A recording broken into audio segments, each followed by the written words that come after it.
Let's unbox this Mealworm Growing Pod from the Bug Factory.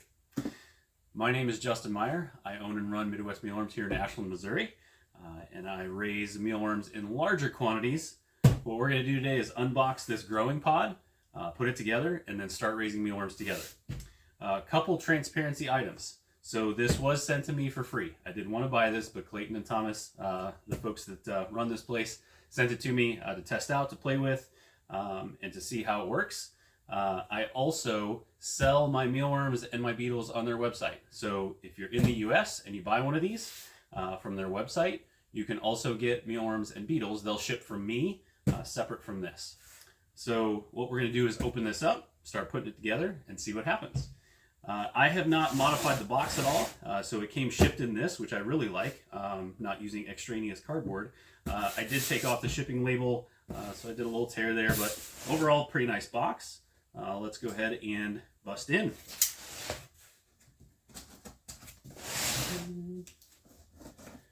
All right.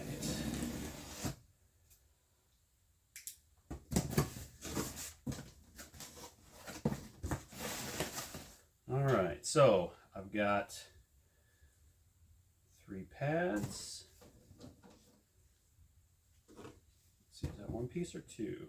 That is one piece. Very slick. 2, 3 of these. I'm just going to set these out. Like I said, I've not opened this up or looked at it, so not quite sure. There we go. All right. There's that. All right, box is empty. Pretty straightforward so far. Okay. Over there.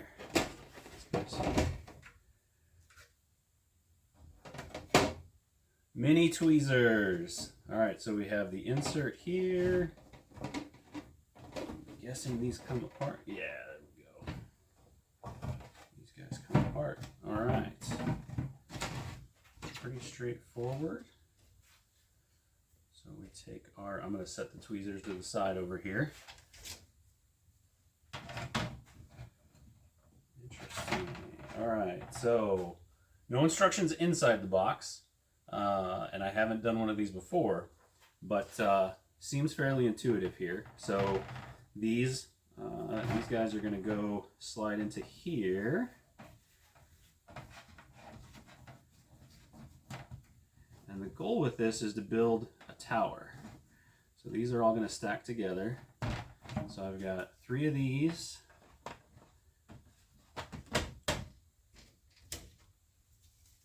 Filters, so we're just going to put them in, and one side, so they're connected on all sides, or all corners here except this one. So there's only one way to get this guy in. Okay, and one more. Again, I'm looking for there it is. Slide that guy in there. Alright, so that was pretty straightforward. So what I've got here, I've got 3 of these. These were all the same, these white perforated lids. And then I have 2 empties, these guys. So I'm going to put this here. Put this here. Alright, and then in this other one, I've got 1 additional insert, this green insert. And what this is for the beetles. So, if you order a kit from me, you will get fresh hatched beetles, freshly hatched, and live mealworms. You can also get live mealworms and just start with those. Absolutely nothing wrong with that. The beetles will give you a jump start, because what you'll be able to do is add those beetles into the beetle tray. You'll add your mealworms into the mealworm tray. And then these mealworms will transition to pupa. When they pupate, you put your pupa on this. So what this is it's raised up above where the beetles are going to be. And what will happen is, as those pupa hatch, the beetles will start moving around.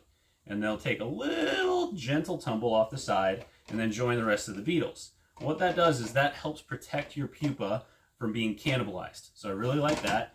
We do that here in the farm. We separate those life stages so that the beetles don't attack those defenseless pupa. So that's a nice little addition there. And so to get this thing rolling, very straightforward. You've got these three, once they're assembled, they will all stack together, just like that. So that is what sits on your counter, in your house,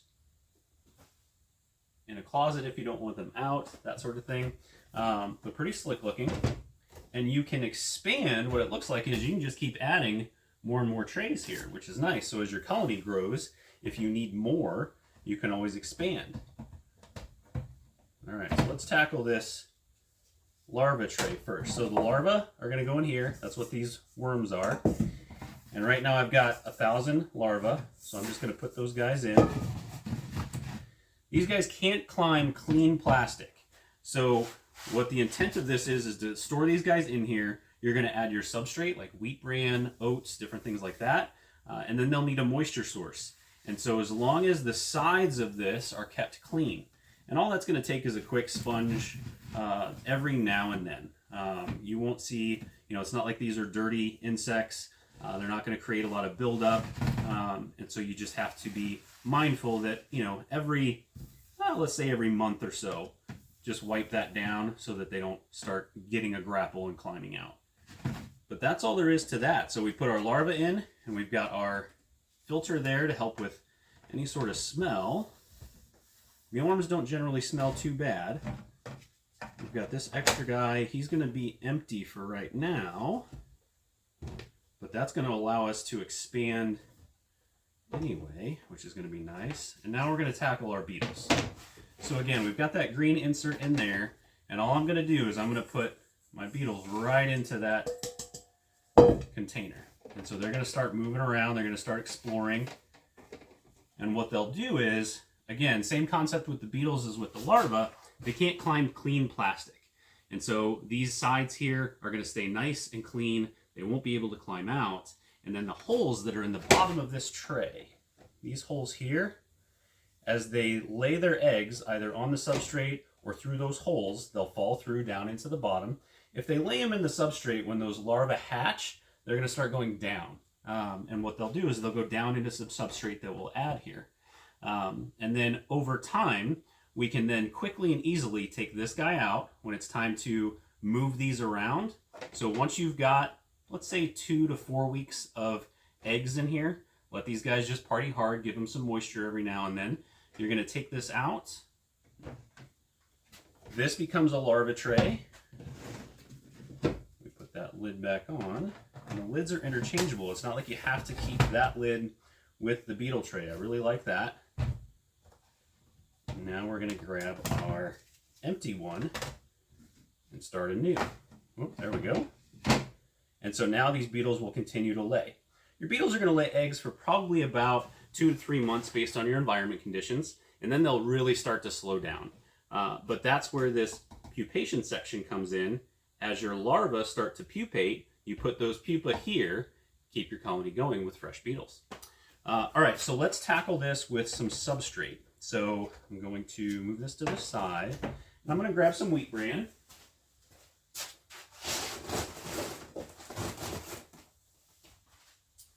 And the goal with your substrate is not to fill this entire thing to the top, okay? So what I'm going to do is, this is my first time playing with this guy, so we're going to add some in and just kind of see what happens. Very little substrate's needed to get rolling here.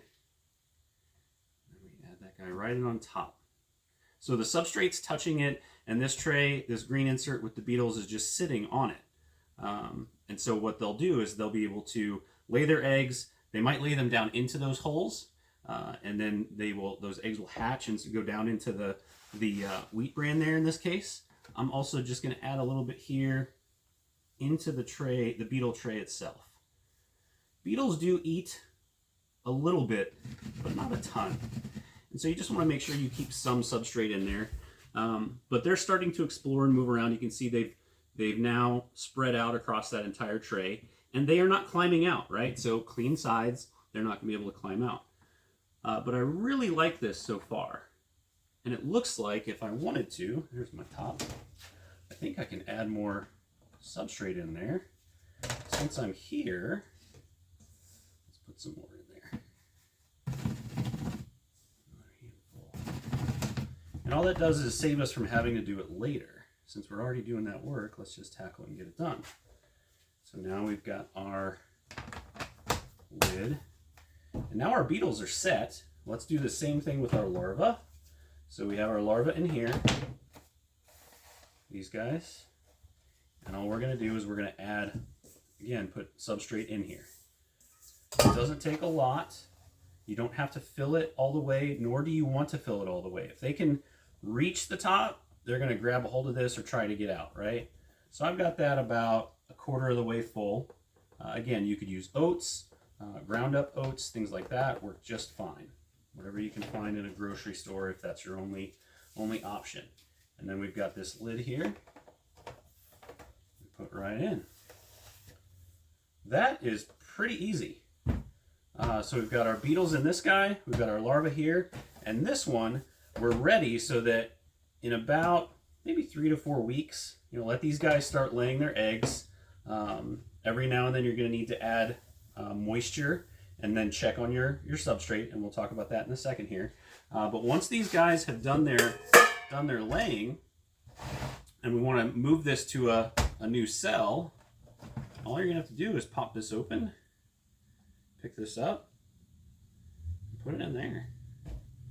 That's super easy. I really like that. And you can expand this as you need to. Get some more of these if necessary, in the event that you need that increased output. All right, very cool. So let's talk about adding moisture. So we talked about substrate. We've got some of that in here for our beetles. We've got some in here for our larvae.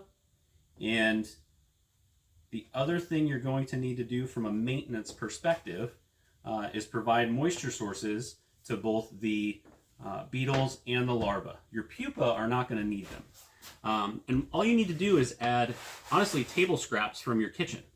So this size colony is not going to need a ton of moisture. So what I would recommend starting with, slices of potatoes. If you're cutting up peppers, you've got the pepper ends or the pieces of pepper that don't get put into the food, you can just sprinkle them in here. Same thing with the larva. Take that guy off. So with your larva, very similar thing. You're going to take the food scraps and just place them in here. Your goal is to have that food, that moisture source, eaten or dried up within 48 hours. And what that's going to do is it's going to remove the potential for mold. There's good ventilation here. So as these things are stacked together, let's just take a quick look at what that looks like. So when these guys are stacked together, there's still ventilation along the side here. And what that does is it lets any heat buildup come out, if there is any. I wouldn't place this in direct sunlight. Put it somewhere where it's not going to get direct sunlight. Indirect is totally fine, but direct is just going to cause too much temperature variation and potential for too much heat buildup. But there's enough openings on the side here that any moisture that's in there, if it's too much, it's going to start coming out, right? So it'll be a good balance of keeping that humidity in there and not causing too much of an issue with mold. Now, that being said, if you take an entire green pepper, let's say, and you chop that up and you put it in here, and then the next day you do the exact same thing. You chop up another green pepper and put it in here. They're not going to be able to eat it as fast or eat it fast enough to keep up with that pace. So my recommendation would be to just put some in, a moisture source, let it be for a day, come back and check on them and see how they did. And just notice, do I need to add a little bit more, a little bit less? Yeah, this is a pretty simple system. So what I'm going to do here, I'm going to take this, and I'm going to actually take this home. So we're in the mealworm farm now, but I'm going to take this home and use it in our kitchen, go through the feeding process, start using it, and then do routine updates. So stick around if you want to see more, but all I'm going to do here is basically get it ready to take home, which is pretty simple. Again, we're just going to stack these on.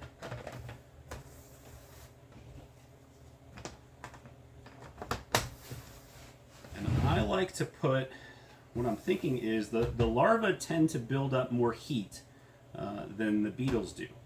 And so what I'm going to do, and I'm not sure if there's any recommendations on here or not. There are the instructions.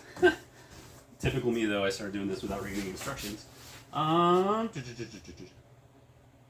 So it does have information about how thick to add your substrate, about 1 inch thick for the mealworms. The third tray can remain empty. We got that one right. Fresh fruit and vegetables should be added about every 3 to 4 days. I like that. We talked through the pupa. All right, so I'm going to put the larva on top because these guys will generate more heat as they move around than the beetles will. And then I'm going to put my empty one on the bottom. Super easy, pretty compact. Thomas and Clayton did really well here. So there will be an affiliate link in the description below. I'm also going to link out to Clayton and Thomas's LinkedIn profiles. I've been watching Thomas on LinkedIn for several years now. I remember distinctly a picture of him 3D printing these in his own office when he first got things rolling. And now they're fully manufacturing these, distributing and selling them in the US. Very cool product. Very excited about where this can go. So stick around. I'll create a playlist for this so that you can see each series. Try to do weekly or bi-weekly updates and keep you guys up to date on how this is working. But this is a really great option for things, folks that are raising reptiles and maybe only need, maybe you've got 1 to 3 reptiles. This can also probably pump out a good amount. If you've got a few chickens, chickens really don't need a ton of mealworms. It's a common misconception there that they need just boatloads of them, but they don't. So this could also be an interesting concept for somebody with a small flock of chickens or quail. So I'll keep track of how I'm feeding, how often I do that. I'll do update videos, and then I'll also track what the output of this is, so we can get an idea of how many mealworms you can expect out of this in a real world scenario inside somebody's kitchen. So thanks for stopping by. If you have any questions, throw them in the comments, or feel free to reach out to me, Justin at MidwestMealworms.com. Thank you.